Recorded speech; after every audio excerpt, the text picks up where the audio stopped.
Assalamualaikum warahmatullahi wabarakatuh. Saya Muhammad Adin Nastiar, mahasiswa dari Prodi Ilmu Al-Quran dan Tafsir, kelas C. Insyaallah akan mempresentasikan tugas dari mata kuliah Ulumul Hadis 2 yang diampu oleh dosen Al-Ustadz Miski MAG.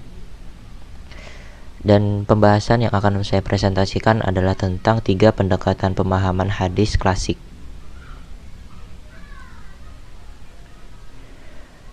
Yang pertama, saya akan menjelaskan tentang sekilas periode klasik. Periode ini adalah periode pembentukan wajah awal metode pemahaman hadis. Usaha ini merupakan rintisan yang dimulai dari lahirnya penilaian adanya pertentangan satu hadis dengan hadis lain dan upaya pemecahan beberapa hadis yang dipandang sulit untuk dipahami. Maka dengan sebab itu lahirlah pada periode awal ini beberapa kitab hadis, baik syarah ataupun upaya penjelasan makna secara ringkas tentang hal itu. Karakteristik pada masa klasik ini bisa dicirikan dengan kentalnya pemahaman yang berdasarkan dalil-dalil nakli bercorak fikhi. Meski tidak secara keseluruhan isi pembahasan bercorak ini, tapi agaknya hegemoni fikih dalam dunia hadis telah mendominasi dari awal periwayatan dan pengkodifikasian yang menyebabkan awal perumusan metode dan pendekatan masih berputar pada masalah hukum dan legitimasi hukum. Pendekatan yang digunakan pada fase ini masih menggunakan pendekatan yang cukup sederhana, mengingat ilmu pengetahuan yang belum berkembang sedemikian rupa sehingga pendekatan yang dominan pada ranah kebahasaan dan historisitas sebuah hadis. Meski ada beberapa tambahan pada penjelasan hadis dengan menggunakan konsentrasi yang berbeda sesuai dengan latar belakang pensyarah hadis. 3 pendekatan diantaranya, yang pertama adalah pendekatan linguistik atau pendekatan bahasa. Pendekatan bahasa dalam upaya mengetahui kualitas hadis tertuju pada beberapa objek, yakni objek dari pendekatan linguistik yang pertama adalah struktur bahasa, artinya apakah susunan kata dalam matan suatu hadis yang menjadi objek penelitian sesuai dengan kaedah bahasa Arab atau tidak. Yang kedua, kata-kata yang terdapat dalam matan hadis, apakah menggunakan kata-kata yang lumrah dipergunakan dalam bahasa Arab pada masa Nabi Muhammad SAW atau menggunakan kata-kata baru yang muncul dan dipergunakan dalam literatur Arab modern. Yang ketiga, matan hadis tersebut mestilah menggambarkan bahasa kenabian. Lalu yang keempat, menelusuri makna kata tersebut ketika diucapkan oleh Nabi SAW dengan makna yang dipahami oleh pembaca atau peneliti. Terkadang suatu riwayat berasal dari Rasulullah SAW tidak bertentangan dengan nas Al-Quran ataupun sunnah yang sahih, tidak bertentangan dengan akal, indera atau sejarah, tetapi riwayat tersebut tidak seperti perkataan kenabian, maka tidak dapat diterima sebagai hadis. Contohnya pada perkataan taswir atau menggambar atau melukis yang tersebut dalam hadis-hadis sahih yang muttafaq alaih. Apa yang dimaksud dengan siksa yang berat bagi orang yang menggambar dalam hadis berikut ini? Ini merupakan contoh dari pendekatan linguistik.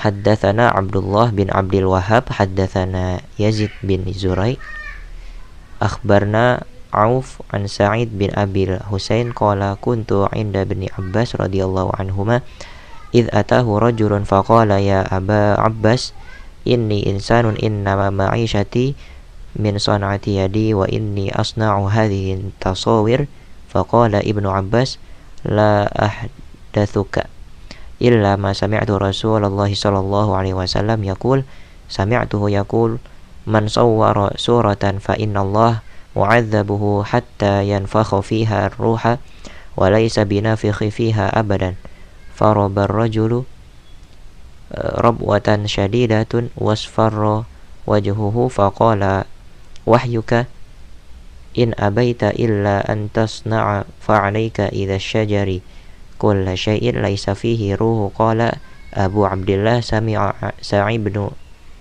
Abi Arubah minan Nadri bin Anas hadzal wahid. Telah menceritakan kepada kami Abdullah bin Abdul Wahab, telah menceritakan kepada kami Yazid bin Zurai, telah mengkabarkan kepada kami Auf dari Sa'id bin Abi Al-Hasan berkata, aku pernah bersama Ibnu Abbas radhiyallahu anhu ketika datang seorang kepadanya seraya berkata, wahai Abu Abbas, aku adalah seorang yang mata pencaharianku adalah dengan keahlian tanganku, yaitu membuat lukisan seperti ini.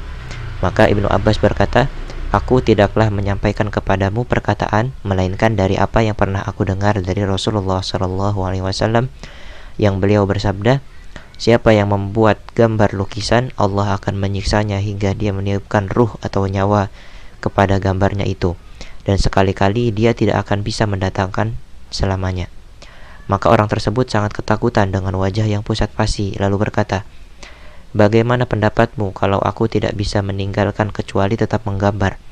Ibnu Abbas berkata, gambarlah olehmu pepohonan dan setiap sesuatu yang tidak memiliki nyawa. Berkata Abu Abdullah Al-Bukhari, Sa'id bin Abi Arubah mendengar dari An-Nadhr bin Anas sendirian. Terkait dengan hadis ini, orang-orang yang biasa bergelut dengan hadis dan fikih menganggap ancaman ini berlaku kepada mereka yang dikenal sekarang dengan istilah fotografer atau dalam bahasa Arab al-musawwir. Alat yang digunakan itu disebut kamera dan mengambil bentuk yang dinamakan foto atau surah. Apakah penamaan ini menamakan fotografer sebagai musawwir dan pekerjaannya taswir adalah penamaan menurut bahasa Arab? Seorang pun tidak akan mengira bahwa bangsa Arab ketika menggunakan perkataan ini untuk pertama kalinya terlintas di benaknya masalah ini. Maka penamaan ini bukanlah secara menurut bahasa. Kemudian pendekatan yang kedua adalah pendekatan historis atau asbabul wurud. Salah satu langkah yang dilakukan muhaddisin untuk melakukan penelitian matan hadis adalah mengetahui peristiwa yang melatar belakangi munculnya suatu hadis, atau biasa disebut asbabul wurud al-hadis. Mengetahui asbabul wurud mempermudah memahami kandungan hadis. Dalam melakukan kritik hadis yang diketahui memakai asbabul wurud, maka akan sangat membantu untuk memahami maksud hadis. Oleh karena itu, tema pembahasan ini dinamakan pendekatan sejarah atau historis. Fungsi asbabul wurud al-hadis terhadap hadis itu sendiri ada 3 macam. Atau bisa dibilang tujuan pendekatan historis ada 3. Yang pertama, menjelaskan makna hadis melalui takhsis al-am atau mengkhususkan yang umum, taqyid membatasi yang mutlak, tafsir al-mujmal merinci yang global, al-nasikh wal mansukh menasakh yang terdahulu, bayan illat al-hukm menjelaskan illat hukum, dan taudih al-mushkil menjelaskan yang mushkil. Yang kedua, mengetahui kedudukan Rasulullah SAW pada saat kemunculan hadis, apakah sebagai rasul, sebagai qadhi dan mufti, sebagai pemimpin suatu masyarakat, atau sebagai manusia biasa. Yang ketiga, mengetahui situasi dan kondisi suatu masyarakat saat hadis itu disampaikan. Sebagai contoh adalah hadis tentang orang Islam yang dikeluarkan oleh Al-Bukhari. Hadis ini terdapat dalam Sahih Al-Bukhari, kitab Al-Diyat, bab la yaqtul al-muslim bi al-kafir, hadis mauquf, yang berbunyi, haddatsana Ahmad bin Yunus, haddatsana Zuhair, haddatsana Mutarrif, anna Amir haddatsahum an Abi Juhaifah radhiyallahu anhu qala qultu li Ali radhiyallahu anhu hal indakum syai'un min al-wahyi illa ma fi kitabillah? Qala la walladhi khalaqal hubba wa bara'an nasamah ma a'lamuhu illa fahman yu'tihi Allah rajulan fil Qur'an wa ma fi hadhihi as-sahifah. Qultu wa ma fi as-sahifah? Qala al-aqlu wa fakakal usi wa alla yaqtala muslimun bikafir.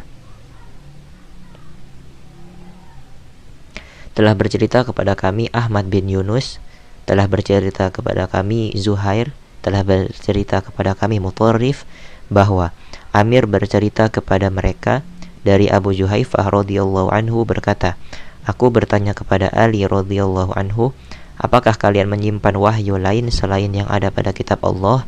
Dia menjawab, tidak. Demi zat yang menumbuhkan butir tumbuhan-tumbuhan dan yang menciptakan jiwa, aku tidak mengetahuinya kecuali pemahaman yang Allah berikan kepada seseorang tentang Al-Quran dan apa yang ada pada sahifah ini. Aku bertanya, apa yang dimaksud dengan sahifah itu? Dia berkata, membayar diat, membebaskan tawanan, dan jangan sampai seorang muslim terbunuh oleh orang kafir. Hadis ini terdapat dalam 7 kitab hadis dengan 16 jalur sanad. Walau jalur sanadnya dinilai mauquf, kecuali Muhammad Al-Ghazali menilainya berkualitas sahih. Di kalangan ulama ada yang tidak mengamalkan hadis ini. Di antaranya adalah Abu Hanifah yang menilai sanadnya lemah dan matannya bertentangan dengan sejarah. Dalam sejarah dikatakan bahwa apabila kaum kafir memerangi kaum muslimin, maka kaum muslimin diperintahkan memeranginya. Jika terbunuh, tidak ada hukuman apapun atas pembunuhan itu. Berbeda dengan ahlul zimmi atau kafir zimmi yang apabila seseorang membunuhnya, maka ia dijatuhi hukuman qisas. Dari segi matan, dengan pendekatan sejarah atau historis, hadis tersebut tidak menggambarkan praktek hukum Rasulullah SAW. Kemudian pendekatan yang ketiga yaitu pendekatan sosiologis. Pemahaman terhadap hadis dapat juga menggunakan pendekatan sosiologis atau sosiohistoris, yang dimana keadaan sosial kemasyarakatan dan tempat serta waktu terjadinya memungkinkan utuhnya gambaran pemaknaan hadis yang disampaikan, di mana dan untuk tujuan apa ia diucapkan, sekiranya dipadukan secara harmoni dalam suatu pembahasan. Oleh karena itu, pendekatan ini dapat dimanfaatkan sehingga diperoleh hal-hal yang bermanfaat secara optimal dari hadis yang disampaikan, sehingga maksud hadis benar-benar menjadi jelas dan terhindar dari berbagai perkiraan yang menyimpang. Sebagai contoh, hadis Nabi SAW yang bersumber dari Abdullah bin Umar yang berbunyi, Haddatsana Abdullah bin Yusuf qala akhbarana Malik an Nafi an Abdullah ibni Umar radhiyallahu anhuma anna Rasulullah sallallahu alaihi wasallam qala idza jaa ahadukum al-jum'ah falyaghtasil. Rawahu al-Bukhari wa Muslim wa ghairuhuma. Yang artinya wallahu a'lam bil shawab, apabila kamu sekalian hendak datang menunaikan sholat Jumat, maka hendaklah terlebih dahulu mandi. Hadis riwayat Bukhari, Muslim, dan lain-lain. Secara tekstual, hadis tersebut menyatakan bahwa hukum mandi pada hari Jumat adalah wajib. Hadis di atas mempunyai sebab khusus. Pada waktu itu, ekonomi para sahabat Nabi SAW umumnya masih dalam keadaan sulit. Mereka memakai baju wol yang kasar dan jarang dicuci. Mereka banyak menjadi pekerja kebun. Setelah mereka menyiram tanam-tanaman, mereka banyak yang langsung pergi ke masjid untuk menunaikan sholat Jumat. Cuaca sedang sangat panas. Masjid masih sempit. Tatkala Nabi SAW berkhutbah, aroma keringat dari orang-orang yang berbaju wol kasar dan jarang mandi itu menerpa hidung Nabi SAW. Suasana dalam masjid terganggu oleh aroma yang tidak sedap tersebut. Lalu Nabi bersabda dengan hadis tersebut atau dengan hadis yang semakna dengan hadis tersebut. Demikianlah penjelasan saya tentang 3 pendekatan pemahaman hadis klasik. Sumber referensi yang saya ambil adalah dari jurnal Abdul Somad dengan judul Berbagai Pendekatan dalam Memahami Hadis dalam jurnal Al-Mu'assirah volume 13 nomor 1 Januari 2016 halaman 34 sampai 45. Dan sumber kedua yakni dari skripsi Ahmad Irfan Fauji, Pergeseran Metode Pemahaman Hadis Ulama Klasik hingga Kontemporer, Undergraduate Thesis UIN Syarif Hidayatullah Jakarta 2018. Demikianlah presentasi dari saya.